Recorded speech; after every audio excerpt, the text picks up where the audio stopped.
किया जाए स्टार्ट। अब सुनिए कि इस कहानी में जो मात्रक है, तो आपको पिछले दिन मैं पढ़ा चुका हूं क्या कि किसी भी चीज का, किसी भी भौतिक राशि का, किसी भी किस चीज का, भौतिक राशि का जो पूर्ण रूप से निरूपण होता है वो क्या होता है, वो होता है परिमाण और गुणे मात्रक। मतलब किसी भौतिक राशि को अगर पूर्ण रूप से रिप्रेजेंट करना है, अगर पूर्ण रूप से रिप्रेजेंट करना है, निरूपित करना है, तो उस भौतिक राशि के पास कम से कम कितने चीज होने चाहिए, दो चीज, एक परिमाण और दूसरा क्या, परिमाण का मतलब कि कितना क्वांटिटी, परिमाण का मतलब कि कितना क्वांटिटी, और मात्रक कि किस क्षेत्र में क्वांटिटी। जैसे चीनी लाने जाएं तो लीटर में लाने जाएंगे कि मीटर में लाने जाएंगे, किलोग्राम में लाने जाएंगे, ना मीटर में ना लीटर में। मतलब चीनी लाने जा रहे हैं तो द्रव्यमान में लाने जा रहे हैं, और द्रव्यमान का एक स्पेशल क्या है, मात्रक। तो दुकान पर जाएंगे और अगर बोलेंगे कि भाई साहब 5 लीटर चीनी दे दो, तो पहले तो पकड़ के मारेगा, है ना, कि कहाँ से आया है, कौन बोला से, है ना। अब देखो कि क्या बोले कि किसी भी भौतिक राशि को पूर्ण रूप से निरूपित करने के लिए क्या चाहिए, परिमाण जिसको बोलते हैं मैग्नीट्यूड m, और दूसरा चीज क्या बोलते हैं, मात्रक जिसको बोलते हैं क्या, और भौतिक राशि इसको किसी भी फिजिकल क्वांटिटी को, किसी भी फिजिकल क्वांटिटी को जो है तो पूर्ण रूप से निरूपित करने के लिए कितने चीजों की जरूरत पड़ेगी, परिमाण की और मात्रक की। परिमाण क्या है कि कितना क्वांटिटी है, और मात्रक है कि किस चीज में रिप्रेजेंट किया जा रहा है। समझ में आ गया बात। अब देखो भाई कि फिजिकल क्वांटिटी को, भौतिक राशि को हम लोग कितने भाग में बांटे थे, दो भाग में। एक क्या था, आधारभूत राशि, और एक था क्या, व्युत्पन्न राशि। तो इसी तरीके से भाई जो मात्रक होता है, इसमें तुमको एक और चीज बताए थे, क्या बताए थे कि जो परिमाण होता है और जो मात्रक होता है वो एक दूसरे के क्या होता है, व्युत्क्रमानुपाती होता है। इसका आपको मैंने उदाहरण भी बताया था। क्या उदाहरण बताया था कि अगर मान लो कि 5 kg है तो इसको कितना लिखेंगे, कितना ग्राम, 5000 ग्राम। अब देखो भाई कि जब 5 किलो से 5000 ग्राम में जा रहे हैं, तो ये किलोग्राम में जो परिमाण है, जो नंबर में जो चीज़ है, वो बढ़ रहा है कि घट रहा है, बढ़ रहा है। मतलब क्या हो रहा है, इंक्रीज हो रहा है। और जो मात्रक है, किलोग्राम बढ़ा है कि ग्राम बढ़ा है, जब किलोग्राम बढ़ा है भाई साहब, तो बताइए किलोग्राम से ग्राम में जाएंगे तो घट जाएंगे कि बढ़ जाएंगे, तो घट जाएंगे। तो ये मात्रक डिक्रीज किया कि इंक्रीज किया।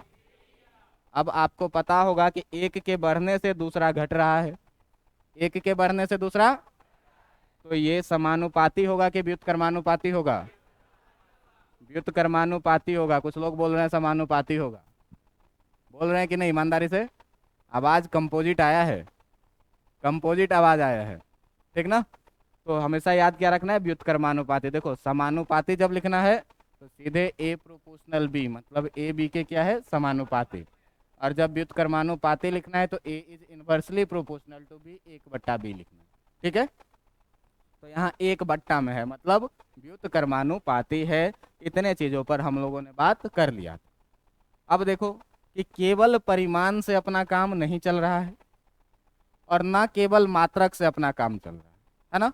कि अगर चीनी खरीदने जाएं तो खाली जाएंगे कहने कि 5 चीनी दे दो, केवल परिमाण में बात करेंगे तब भी दिक्कत है, या खाली कहेंगे कि केजी चीनी दे दो तब भी, दोनों केस में पिटाएंगे। अगर चीनी चाहिए तो उसको परिमाण भी बोलना पड़ेगा और मात्रक भी बोलना पड़ेगा, है ना। परिमाण भी बोलना पड़ेगा, और मतलब मात्रक क्या है भाई, तो किसी भी भौतिक राशि को पूर्ण रूप से निरूपित करने के लिए किस चीज की आवश्यकता पड़ती है, परिमाण के साथ साथ मात्रकों की भी आवश्यकता पड़ती है। अब हर एक चीज का मात्रक अलग अलग होगा, है ना। हर एक अलग अलग भौतिक राशियों का मात्रक क्या होगा, अलग अलग होगा। तो भाई साहब ये बताओ कि जितनी भौतिक राशियां हैं उतनी मात्रक होनी चाहिए कि नहीं होनी चाहिए। तो दुनिया में कितनी भौतिक राशियां हैं, अनंत भौतिक राशियां हैं। और अनंत भौतिक राशियों को रिप्रेजेंट के लिए अनंत मात्रकों को याद रखना संभव है क्या। फिर क्या करेंगे, बांटेंगे। बांटेंगे कैसे, तो जैसे हम लोग भौतिक राशियों को 2 भागों में बांटे थे, कितने भागों में बांटे थे, 2 भागों में। पहला क्या था, आधारी राशि, फंडामेंटल क्वांटिटी। पहला क्या था? आधारी राशि, और दूसरा क्या था? व्युत्पन्न राशि। दूसरा क्या था? व्युत्पन्न, ठीक ना, व्युत्पन्न राशि। ठीक है, ये क्या था भाई? तो ये था क्या? भौतिक राशियों के प्रकार। ये था क्या? भौतिक राशियों के प्रकार। अब देखो कि भौतिक राशियों के प्रकार में दो प्रकार हुए, इसी तरह से मात्रक का भी कितना प्रकार होगा? दो प्रकार होगा। एक होगा क्या? आधारी मात्रक। एक होगा क्या? आधारी मात्रक। एक होगा क्या? आधारी मात्रक। अब देखो कि आधारी राशि होता था क्या?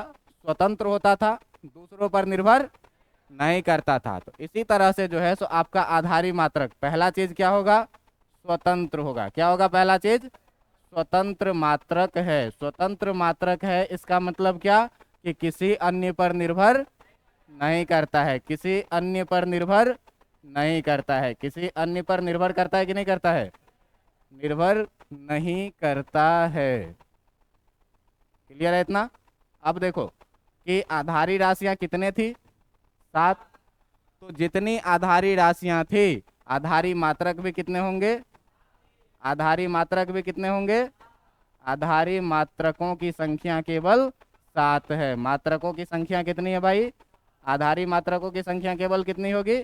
संख्या केवल 7, ओनली 7, है ना? केवल 7 हैं। इतनी बातें याद रहेगी कि नहीं? अब कौन कौन सा है? तो पहले तुम आधारी राशि के बारे में जानो, और तब आधारी मात्रक के बारे में जानो। तो देखो यहाँ पर जो आधारी राशि था आपका, जो आधारी राशि था आपका, जो क्या था? आधारी राशि था। वो आधारी राशि क्या था? और इधर हम लोग उसका क्या लिखेंगे? आधारी मात्रक लिखेंगे। इधर क्या लिखेंगे? आधारी मात्रक लिखेंगे। अब देखो कि 7 आधारी राशि में जो पहला है, वो पहला क्या है भाई? लंबाई। पहला क्या है? और इसका मात्रक क्या होता है? इसका मात्रक क्या होता है? मीटर। दूसरा क्या है भाई? दूसरा है द्रव्यमान। तो दूसरा द्रव्यमान है, तो इसका मात्रक क्या है बेटा? इसका मात्रक है क्या? किलोग्राम। इसका मात्रक है क्या? किलोग्राम। ठीक है। तीसरा में क्या है बेटा? तीसरा में समय है, तो समय का मात्रक क्या है भाई? समय का मात्रक है क्या तुम्हारा? सेकंड। और देखो चौथा में क्या पढ़े थे? चौथा में पढ़े थे क्या? तापमान। देखो तापमान का मात्रक लगता रहता है डिग्री सेल्सियस, लेकिन इसका मात्रक है क्या? इसका मात्रक है क्या? केल्विन। ठीक ना? पांचवा नंबर में क्या था? पांचवा नंबर में था आपका क्या? विद्युत धारा। पांचवा नंबर में क्या था? विद्युत धारा। और विद्युत धारा का मात्रक क्या होता है? एम्पियर। क्या होता है? छठा नंबर में आपका क्या था? कहाँ लिख दें? 5 नंबर का छठा नंबर यहाँ लिख दें, समझ में आ जाएगा। छठा नंबर में क्या था दोस्त? पदार्थ की मात्रा। पदार्थ की क्या थी? मात्रा थी। तो इस पदार्थ की मात्रा क्या होता था? मोल होता था। और सातवां नंबर में क्या था? सातवां नंबर में था आपका क्या? प्रकाशिक तीव्रता। और प्रकाशिक तीव्रता का ऐसा मात्रक क्या होता था दोस्त? प्रकाशिक तीव्रता का मात्रक होता था क्या? कैंडेला। ये 7 भौतिक राशियां आधारी राशियां थी, और इन आधारी राशियों के जो मात्रक होते हैं, इन्हीं मात्रकों को हम लोग क्या कहते हैं? आधारी मात्रक। अच्छा, ऐसे लिखने में कोई दिक्कत होगा आपको? अब पॉइंट वाइज है कि नहीं है? कोई दिक्कत? अब देखो, शुद्ध हिंदी था सर, हम भी चौंक हो रहे थे बीच में कि कैसे हम लिख रहे हैं। चलिए देखिए, कोई बात नहीं। अब देखो बेटा कि मात्रक में जो दूसरा मात्रक था तुम्हारा, वो आधारी राशि था, तो आधारी मात्रक लिखे। अब व्युत्पन्न मात्रक है, तो व्युत्पन्न मात्रकों को रिप्रेजेंट करने के लिए जो मात्रक होता है, उसको क्या बोलते हैं? व्युत्पन्न मात्रक बोलते हैं। अब देखो कि ये व्युत्पन्न मात्रक क्या होगा, ठीक ना? तो सीधे लिखेंगे क्या कि जो व्युत्पन्न राशियां है, क्या है? जो व्युत्पन्न राशियां है, तो व्युत्पन्न राशियों को पूर्ण रूप से निरूपित करने के लिए, व्युत्पन्न राशियों को पूर्ण रूप से निरूपित करने के लिए, क्या करने के लिए? निरूपित करने के लिए जिन मात्रकों का सहायता लिया जाता है, उसे क्या कहते हैं? क्या लिखे? व्युत्पन्न राशियों को पूर्ण रूप से निरूपित करने के लिए जिन मात्रकों का सहायता लिया जाता है, जिन मात्रकों का उपयोग किया जाता है, ऐसे लिखिए, जिन मात्रकों का उपयोग किया जाता है उसे क्या कहते हैं, उसे क्या कहते हैं, व्युत्पन्न मात्रक कहते हैं। अब बोलो यहाँ से लिखने में कोई दिक्कत होगा, नहीं कोई दिक्कत होना चाहिए। अब देखो कि व्युत्पन्न मात्रक का अगर कोई आपसे पूछे कि इसका उदाहरण क्या है, व्युत्पन्न मात्रक का कोई आपसे क्या पूछे कि उदाहरण क्या है, तो भाई साहब इस 7 आधारी राशि को छोड़ देंगे, और 7 आधारी राशि को छोड़ने के बाद जितने भी होंगे क्या लिखेंगे कि 7 आधारी राशियों के अलावे, 7 आधारी राशियों के अलावे, 7 आधारी राशियों के अलावे सारी राशियां, के अलावे सारी राशियां क्या है, सारी राशियां कैसी राशियां है, सारी राशियां व्युत्पन्न राशियां है। कैसी राशियां है, व्युत्पन्न राशियां है। अब क्लियर, अब कोई, अच्छा, अलावे सारी मात्रक व्युत्पन्न मात्रक है, ठीक ना। यहाँ राशियों की जगह पे क्या लिखना है, मात्रक लिखना है, ठीक ना। क्या है, व्युत्पन्न मात्रक है। अब बोलो इसमें कोई दिक्कत है क्या तुमको, नहीं कोई दिक्कत होना चाहिए। अब देखो भाई कि आधारी राशियों के बारे में हम लोग क्या बोले कि ये स्वतंत्र होती है ना। आधारी राशियों के बारे में क्या बोले, स्वतंत्र होती है। तो अगर हमको व्युत्पन्न राशि के बारे में बोलना होगा, अगर हमको क्या बोलना होगा, व्युत्पन्न राशि के बारे में बोलना होगा, तो इसमें पहला पॉइंट क्या लिखेंगे दोस्त कि यह स्वतंत्र नहीं होती है। ये क्या होती है, स्वतंत्र नहीं होती है। अब हाँ जी,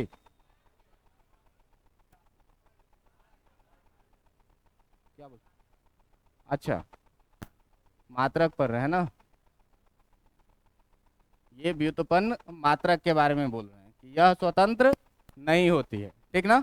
अब देखो कि स्वतंत्र नहीं होती है तो क्या होती है भाई कि अन्य राशि, अन्य मात्रकों पर निर्भर करती है। क्या करती है, अन्य मात्रकों पर निर्भर करती है, अन्य मात्रकों पर निर्भर करती है। अब ये अन्य मात्रकों में कौन सी मात्रक होती है, सारी, तो देखो अब उदाहरण में देखो कि जैसे देखे थे किस चीज का, वेग का, जैसे क्या देखे थे, वेग का। तो भाई साहब वेग को क्या लिखते थे, विस्थापन बट्टा, विस्थापन बट्टा समय। अब देखो कि जो विस्थापन है वो क्या है, विस्थापन है लंबाई, और समय तो समय है ही, और ये दोनों क्या है, आधारी मात्रक, आधारी राशि है। ये दोनों क्या है, आधारी राशि है। तो आधारी राशि है तो लंबाई का मात्रक क्या, और समय का मात्रक क्या। इसी को थोड़ा स्टाइल मार के लिखते हैं तो क्या लिखते हैं, समझ में आया कि नहीं आया। तो सीधे सीधे यहाँ पर भाई साहब तीसरा पॉइंट ये लिख सकते हैं कि नहीं कि व्युत्पन्न मात्रकों को, व्युत्पन्न मात्रक को आधारी मात्रकों के सहायता से, व्युत्पन्न मात्रक को आधारी मात्रकों की सहायता से, ठीक ना, आधारी मात्रकों की सहायता से लिखा जाता है। क्या होता है, आधारी मात्रकों की सहायता से लिखा जाता है। अब बोलो इसमें कोई दिक्कत है क्या, आधारी मात्रकों की सहायता से लिखा जाता है। इतना में आपको कोई कष्ट नहीं होना चाहिए, ठीक ना। अब देखिए कि जब इतना में कोई कष्ट नहीं होना चाहिए, तो अब भाई साहब इसका उदाहरण में बहुत सारे आप उदाहरण ले सकते हैं, ठीक ना। उदाहरण ले सकते हैं, क्या क्या ले सकते हैं उदाहरण में, तो वेग तो वहाँ देख लिया आप, त्वरण को देखिए, तो त्वरण को क्या लिखते हो बेटा, वेग बटा समय।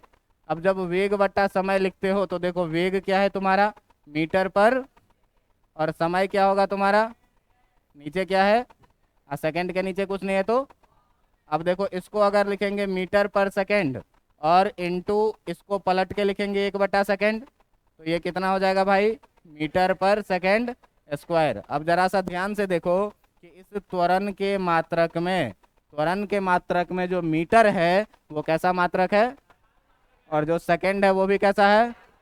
तीसरा लाइन सही है कि नहीं है, किसी भी तरह का भौतिक राशि हो उसको आधारी मात्रकों के सहायता से ही लिखा। कोई दिक्कत, कितने लोग हैं जिनका आज पहला दिन है, कितने लोग हैं जिनका आज पहला दिन है, खड़ा हो जाओ भाई। क्या नाम है आपका, अच्छा जाना पहचाना चेहरा है, आगे आ जाओ, आगे आ जाओ, ये मेरा ही स्टूडेंट है, कभी पहले पढ़ा हुआ था, आ जाओ आगे।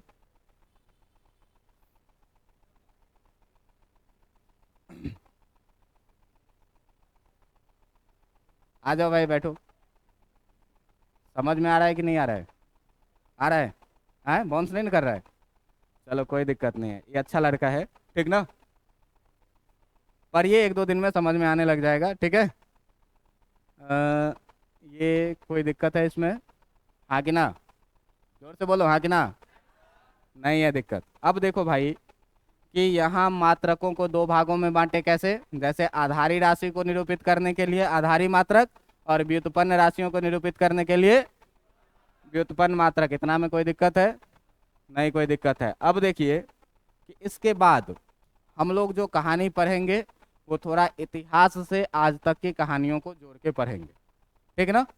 तो इसके बाद जो हम लोग पढ़ने वाले हैं उस टॉपिक का नाम है क्या? उस टॉपिक का नाम है क्या? मापन की पद्धति। क्या है? मापन की पद्धति। इसका क्या नाम है? मापन की पद्धति। अब देखो, अच्छा एक चीज देखते हो, तुम लोगों में से कौन लोग हैं जो हिंदी अच्छे से जानते हैं? हिंदी अच्छे से आप लोग जानते हैं? नोटिस करिएगा, हर्षई दीर्घई बहुत जगह गलत रहता है अपना, ठीक ना? मेरा, आप ध्यान दीजिएगा, हम नया नया में हिंदी सीखे हैं, ठीक है? बाकी हिंदी में कोई दिक्कत हो रहा है? नहीं ना कोई दिक्कत हो रहा है? तो भाई इतना का तुम ख्याल रख लेना। अब देखो, अब सुनिए कि इसके बाद जो है, इतने शांत क्यों हो गए यार? सुनो बताते हैं क्या, कि इस मापन की पद्धति में हम लोगों को 3 तरह की पद्धतियां पढ़नी है, जिसमें पहला है क्या? एफपीएस पद्धति। इस एफपीएस पद्धति को क्या बोलते हैं? फुट पाउंड सेकेंड पद्धति। क्या बोलते हैं? फुट पाउंड सेकेंड पद्धति। इसके बाद जो दूसरा पद्धति पढ़ना है, ये क्या पढ़ना है? वो पढ़ना है सीजीएस पद्धति। दूसरा पद्धति क्या पढ़ना है? सीजीएस पद्धति। इसको क्या बोलते हैं? सेंटीमीटर ग्राम सेकेंड पद्धति। क्या बोलते हैं? सेंटीमीटर ग्राम सेकेंड पद्धति। और जो तीसरा पढ़ना है, तीसरा क्या पढ़ना है? एमकेएस पद्धति। इसको क्या बोलते हैं? मीटर किलोग्राम और सेकेंड पद्धति। अब देखो कि इस सारे पद्धतियों को पढ़ाने के बाद एक सबसे इम्पोर्टेंट चौथा नंबर में भी पढ़ेंगे, जिसका नाम है क्या? एसआई पद्धति। जिसका नाम क्या है? एसआई पद्धति। तो हम चाहेंगे कि पहले एक बढ़िया सा चुटकुला सुने, उसके बाद इस पर 5 मिनट का प्रवचन चलेगा, ये कहानी खत्म। हुआ यूं, चुटकुला ही है, ठीक ना? वास्तविक घटना से कोई लेना देना, और किसी को दिल पे भी, चाहे लड़के हों चाहे लड़कियों में एक विशेष गुण होती है बात करने की, और दूसरी सबसे विशेष गुण ये होती है क्या? उम्र छुपाने की, कम बताने की। लड़कियों में नहीं होती है, महिलाओं में होती है, ठीक ना? चलो, लड़कियां बुरा मान गई थी अभी।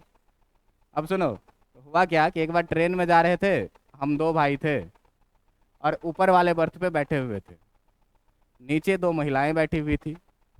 एक की उम्र करीब 60 साल और दूसरे की उम्र 40 साल। तो 60 वाली 40 वाले से पूछी कि आपका उम्र कितना है? तो 40 वाली बता रही है कि वही कोई 22-23 साल होगा। फिर 40 वाली भी 60 से पूछी कि आपका उम्र कितना हुआ? तो कह रही हाँ मैं भी कोई 34-35 साल की हूँ। तब तक मेरा भाई हड़बड़ा के नीचे गिरा। अब हम पूछे भाई क्या हुआ क्या हुआ? कह रहा नहीं भैया कुछ नहीं, मैं तो पैदा होने का प्रैक्टिस कर रहा था। ठीक है, क्या हुआ? नहीं, जोक पर क्वेश्चन नहीं पूछते, इस पर क्वेश्चन पूछते हैं, ठीक ना? चलिए, अब देखो भाई, इस पर कहानी सुनते हैं क्या? इस तीनों चीजों को समझने के लिए एक कहानी सुनते हैं, एकदम साइंटिफिक कहानी है, जरा सा ध्यान से सुनिएगा। कहानी ये है, तुम ये बताओ कि विज्ञान का खोज का शुरुआत कहाँ से हुआ? यूनान से। यूनान की भाषाएं कैसी थी? अब मान लो कि छपरा में हम किसी चीज का खोज करें, और उसका नाम लिखने का, हमको नाम रखने का मौका मिले, अगर उसको एक्सप्लेन करने का मौका मिले, और हम छपरा में ही रहते हैं, जीवन में कभी कहीं नहीं गए हैं, तो हम कौन से भाषा का उपयोग करेंगे? भोजपुरी का उपयोग करेंगे। तो भाई साहब, अगर विज्ञान का खोज यूनान में हुआ, तो यूनान वालों ने अगर विज्ञान को लिखा होगा तो यूनानी भाषा में लिखा होगा। और यूनानी भाषा कौन सी भाषा है? लैटिन भाषा है, ग्रीक भाषा है ना। अब आप एक बात बताइए कि उस समय में यूनान में जो मापन का सिस्टम चलता था, जैसे आप अपने यहाँ सुने होइएगा कि हम लोग द्रव्यमान को पौवा में मापते हैं, सेर में मापते हैं, मन में नापते हैं। नापते हैं कि नहीं नापते हैं?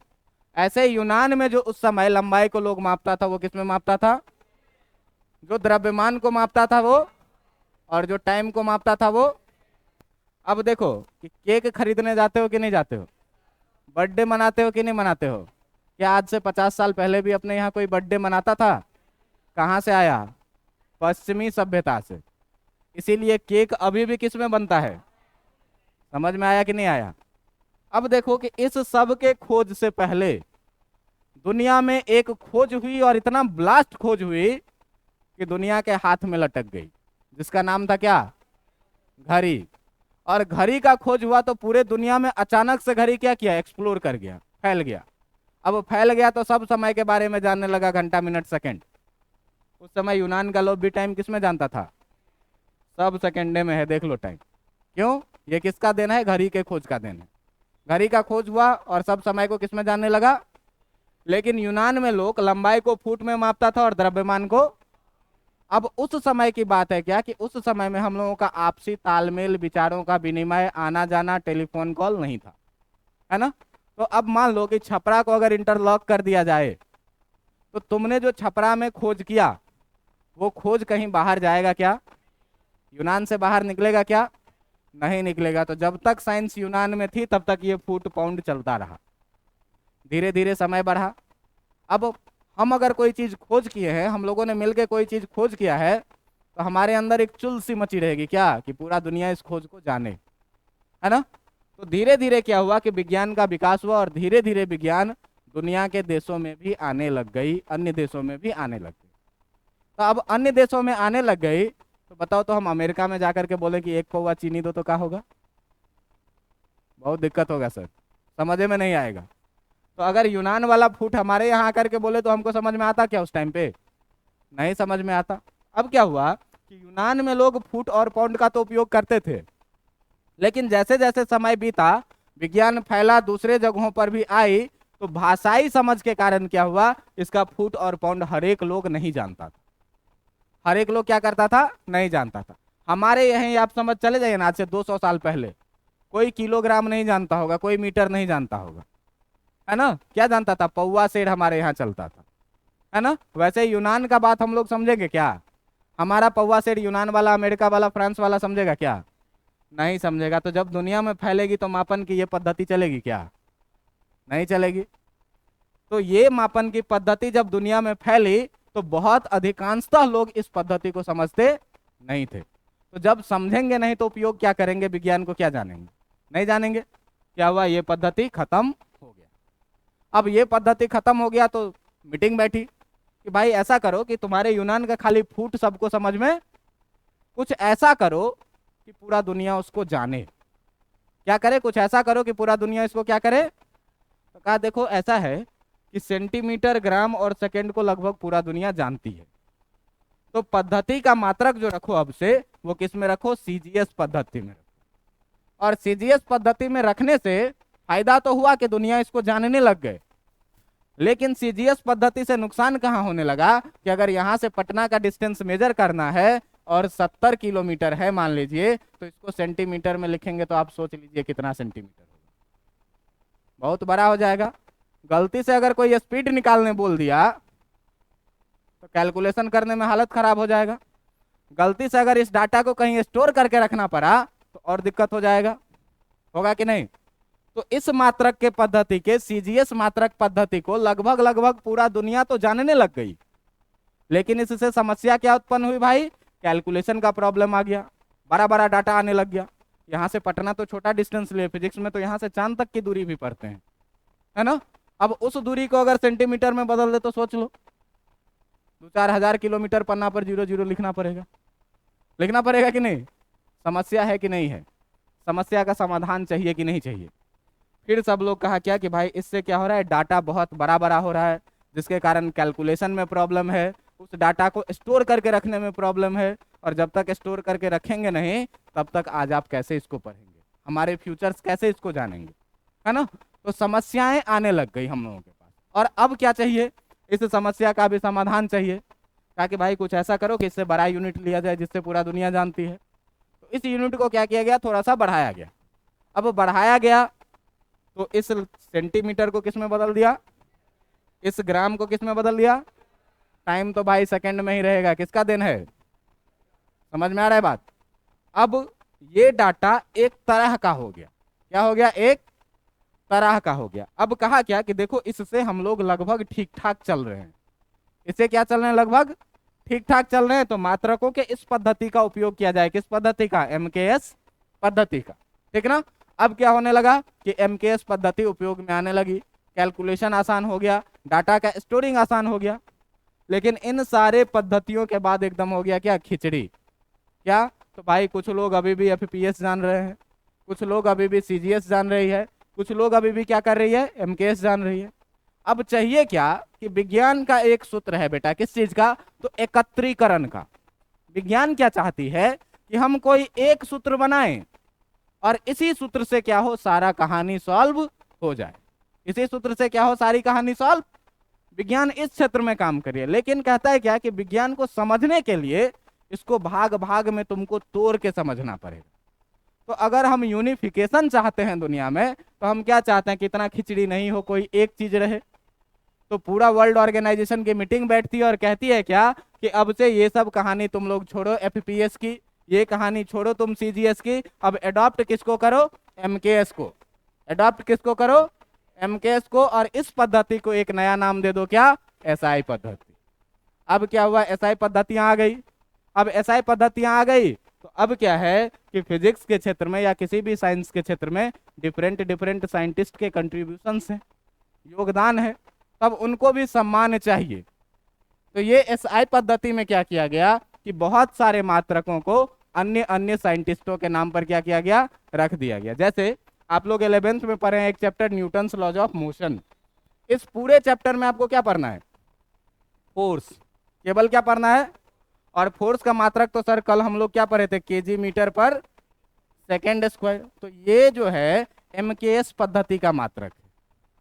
ये कैसा मात्रक है, एमकेएस पद्धति का। लेकिन आप लोग जानते होइएगा कि इसी फोर्स को हम लोग क्या बोलते हैं बेटा, न्यूटन बोलते हैं। तो क्यों कि न्यूटन के सम्मान में जो है तो इस फोर्स का नाम क्या रख दिया गया, न्यूटन रख गया। तो एसआई पद्धति का अगर मात्रक पूछे तो केजी मीटर पर सेकेंड स्क्वायर नहीं होगा, ये एमकेएस पद्धति का मात्रक है।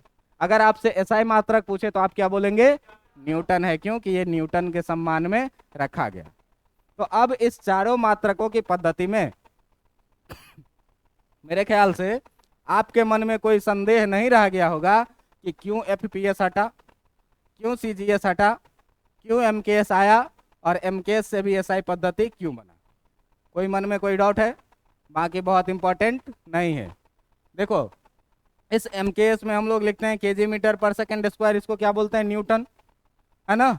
अगर इसको सीजीएस पद्धति में लिखते तो किलोग्राम को क्या लिखते, मीटर को क्या लिखते, और टाइम को क्या लिखते। तो सीजीएस पद्धति में जो बल का मात्रक होता है इसको बोला जाता है क्या, अरे डायन नहीं गधे, डाइन। तुम लोग बोल रहे हैं डायन, चुड़ैल वाला। क्या बोला जाता है, समझ में आ रही है बात। ये थी क्या, मात्रकों की पद्धति, ठीक है। अब देखिए कि यहाँ पर आपका फिजिक्स के फंडामेंटल से लेकर के, भौतिक राशियों से लेकर के, वेक्टर, स्केलर, टेंसर, रेशियो से लेकर के मात्रक तक की कहानी और मापन की पद्धति तक की कहानी मेरे ख्याल से स्पष्ट हो गई होगी। अब अगर आपसे कोई पूछे कि भाई बताओ कि एफपीएस पद्धति क्या है, तो कहोगे कि एफपीएस पद्धति मापन की एक ऐसी पद्धति है जिसमें लंबाई को किस में मापते हैं, जिसमें लंबाई को मापते हैं किस चीज में भाई, जिसमें हम लोग द्रव्यमान को किस चीज में मापते हैं, जिसमें हम लोग द्रव्यमान को मापते हैं किसमें, पाउंड में, ठीक ना।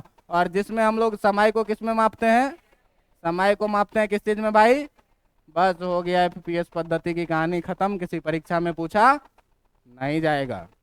ठीक है, बस जानने के लिए, क्लियर। अब अगर तुमसे कोई पूछे कि सीजीएस पद्धति क्या है, तो सीधे कहोगे कि लंबाई को सेंटीमीटर में, द्रव्यमान को ग्राम में और समय को सेकंड में मापा जाने वाला पद्धति ही क्या है, सीजीएस पद्धति है। अगर आपसे कोई पूछे कि एमकेएस पद्धति क्या है, तो आप एक लाइन में कहिएगा कि लंबाई को मीटर में, द्रव्यमान को किलोग्राम में और समय को सेकंड में जिस पद्धति में मापा जाता है उसी पद्धति को क्या कहते हैं। कहानी समझ में आ गई होगी कि एफपीएस पद्धति कहाँ से आई, खत्म क्यों हुई, सीजीएस पद्धति क्यों आई, खत्म क्यों हुई, एमकेएस पद्धति क्यों आई, इससे हमारा क्यों काम चलने लगा, और इसी पद्धति को हम लोग अडॉप्ट कर लिए। कैसा, कोई दिक्कत, कोई दिक्कत भाई। हंसी मजाक का थ्योरी का क्लास आज खत्म होता है, समझे। हंसी मजाक थ्योरी का क्लास आज खत्म होता है। इस चैप्टर का जो सबसे इंपॉर्टेंट पोर्शन है क्या, इस चैप्टर का जो सबसे इंपॉर्टेंट पोर्शन है क्या, बीमा, जिसको हम लोग क्या बोलते हैं, डायमेंशन। ठीक ना, ये बहुत इंपॉर्टेंट चीज तुम्हारे बोर्ड के लिए, 2 नंबर। ठीक ना, तुम्हारे बोर्ड के लिए क्या, तुम्हारे बोर्ड परीक्षा में ऑब्जेक्टिव में डायरेक्ट पूछ देता है तो 1-2 कि फलाने भौतिक राशि का बीमीय सूत्र बताइए। अब इस चीज को जब तक आप सीखेंगे नहीं तब तक आपसे होगा नहीं। आप कितबो रटेंगे कि बल का बीमा ये होता है, तो एक आध जो प्रचलित है वो तुमको याद हो जाएगा, वो तुमको क्या होगा, याद। लेकिन सब में दिखेगा ऐसा कुछ, ये एम के जैसे, ये एल के जैसे, ये टी के जैसे, बस खाली ये अल्फा बीटा गामा जो पावर है ये बदलता रहेगा, खाली माथा कपार पर जो सजा हुआ है वो क्या होता रहेगा। अब बताओ, इसको याद करना आसान है क्या, याद करना आसान नहीं रहेगा, इसको एकदम बेसिक से आपको सीखना पड़ेगा। तो अगले क्लास में, कल के क्लास में बहुत इंपॉर्टेंट क्लास है, अगर आपके कोई दोस्त यार अभी तक नहीं आए हैं तो कल मिस करेगा तो बेटा बहुत मिस करेगा। इसीलिए कल निश्चित रूप से क्लास आपको अटेंड करना है किसी भी हालत में। क्यों कि कल हम लोग एक एक कॉन्सेप्ट सीखने वाले हैं बीमा का, और कैसे किसी भी फंडामेंटल क्वांटिटी का या डिराइव्ड क्वांटिटी का हम लोग बीमा लिखते हैं ये सीखने वाले हैं। ठीक है, उसके बाद जो सबसे इंपॉर्टेंट कहानी है, जहां से आपकी जेई नीट एनडीए जेआरएफ की क्वेश्चन बनती है, वो है डायमेंशन का एप्लीकेशन, कि इसका उपयोग कहाँ कहाँ किया जाता है। मैं पिछले दिन बोला था न्यूटन के फॉर्मूला को सर्टिफिकेट कौन देगा, हम देंगे। कहाँ से, डायमेंशन फॉर्मूला से। आप देंगे कहाँ से, डायमेंशन फॉर्मूला से। तो ये सारा चीज क्या है, डायमेंशन फॉर्मूला का बीमीय सूत्र का उपयोग है। और इस पर हम लोगों का जो लेक्चर रहेगा कल का और उसके अगले दिन का लेक्चर, डायमेंशन फॉर्मूला 2-3 दिन चलेगा, करीब 2-3 दिन चलने के बाद ये यूनिट डायमेंशन मेजरमेंट की कहानी समाप्त। ठीक है, काफी आज के लिए। पर क्या ये डीपीपी वाला कॉन्सेप्ट कैसा लगा आप लोगों को, अच्छा है कि नहीं है, अच्छा है, कंटिन्यू किया जाए। चलिए, थैंक यू।